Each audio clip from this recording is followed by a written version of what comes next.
Selamat berjumpa kembali Bapak Ibu, Saudara-saudari umat beriman terkasih dalam Tuhan. Salam sehat, berlimpah berkat.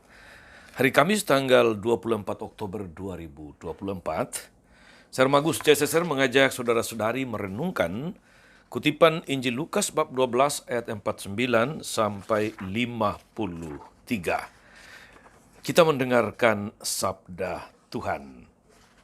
Dalam nama Bapa dan Putra dan Roh Kudus. Amin. Pada suatu ketika, Yesus bersabda kepada murid-muridnya, "Aku datang melemparkan api ke bumi, dan betapa kudambakan agar api itu selalu menyala. Aku harus menerima baptisan dan betapa susah hatiku sebelum hal itu berlangsung. Kalian sangka aku datang membawa damai ke bumi? Bukan damai, melainkan pertentangan. Karena mulai sekarang akan ada pertentangan antara 5 orang dalam satu rumah, 3 melawan 2, dan 2 melawan 3.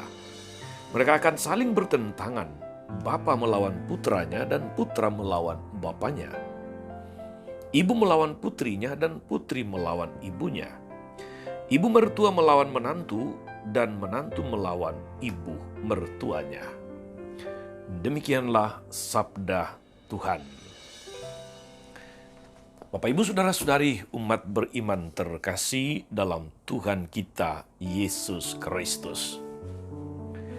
Damai itu adalah kebutuhan, kerinduan, harapan setiap orang. Di dalam keluarga, tiada hal yang paling didambakan selain hidup dalam ketentraman, kedamaian, kerukunan sebagai keluarga penuh kasih dan sayang. Mungkin harta tidak berlimpah, tetapi dengan damai sebuah keluarga dapat berkecukupan dengan berlimpah. Hidup terasa penuh damai, penuh sukacita, segala sesuatu berjalan dengan nyaman meskipun juga tidak berlebihan dalam hal materi. Damai, sekali lagi saudara-saudari, merupakan suatu kondisi, suatu situasi yang diharapkan oleh setiap orang, oleh setiap keluarga.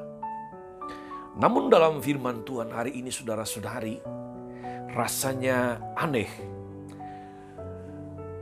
bahwa Kristus menyatakan kalau kedatangannya ke dunia bukan untuk membawa damai, tetapi peperangan.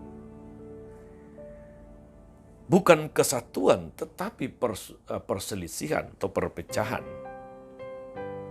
Pertanyaannya justru, bukankah Kristus Sang Raja Damai, Raja Shalom?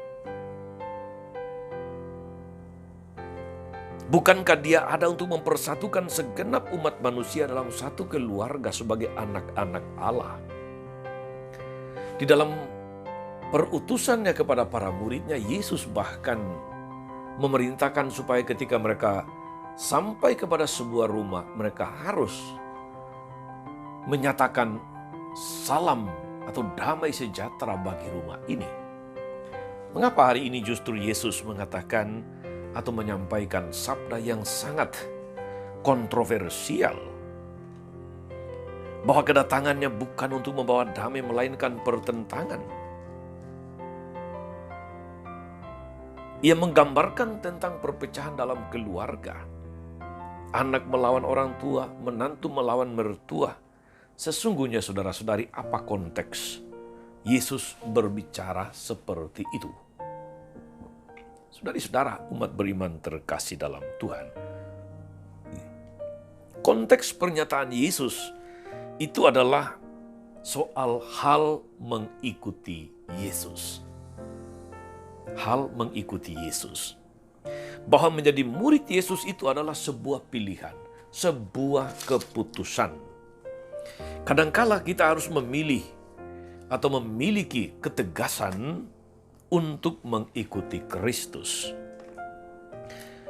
Ada banyak kasus di mana seseorang harus dipisahkan secara tegas dari keluarganya karena seseorang itu memilih menjadi pengikut Kristus. memilih menjadi pengikut Yesus. Disitulah letak relevansi dan kontekstualisasi dari firman Yesus tentang kedatangannya yang tidak selalu membawa damai, melainkan pertentangan. Artinya orang harus mengambil sikap, harus mengambil keputusan, harus membuat pilihan yang tegas. Saudari dan saudara umat beriman terkasih, ada seorang bapak yang kemudian dikucilkan oleh keluarganya, keluarga besar, hanya karena dia memutuskan untuk menikahi seorang perempuan yang Katolik, dan kemudian dia sendiri dengan pilihan bebas menjadi Katolik. Dia yang sesungguhnya berasal dari kasta tinggi, dari status sosial yang tinggi, kemudian menjadi seorang suami yang biasa. Bahkan dia bekerja serabutan.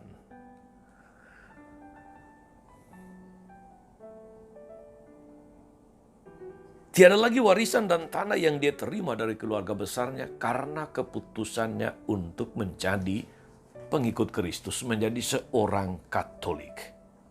Namun, dia menerima itu semua dengan tabah, dengan ikhlas. Sebab baginya mengikuti Kristus jauh lebih berarti, sehingga diasingkan oleh keluarga pun, ia terima dengan tangan terbuka. Saudari-saudara, umat beriman terkasih dalam Tuhan, sabda Yesus hari ini memang keras, kontroversial, tetapi itu menunjukkan bahwa hal mengikuti Kristus itu adalah sesuatu yang penting. Sesuatu yang tidak main-main. Orang harus berani ambil resiko. Orang harus berani ambil keputusan.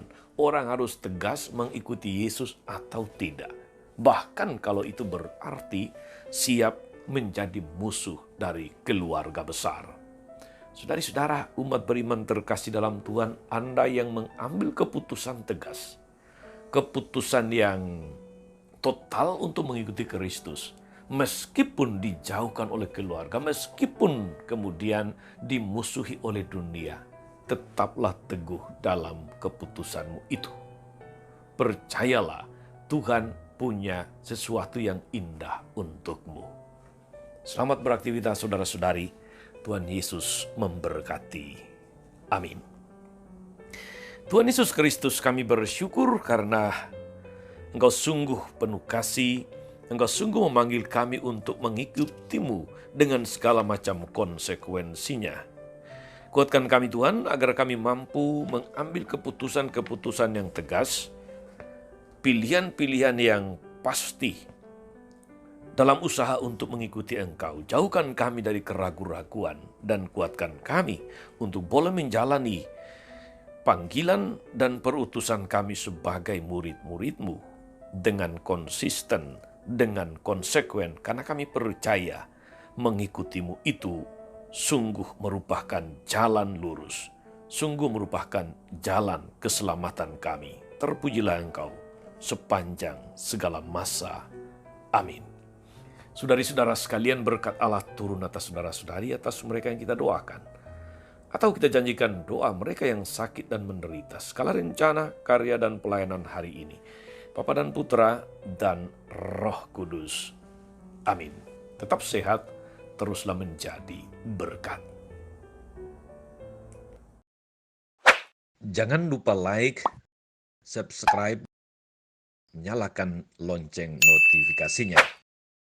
Salam 52, Tuhan memberkati.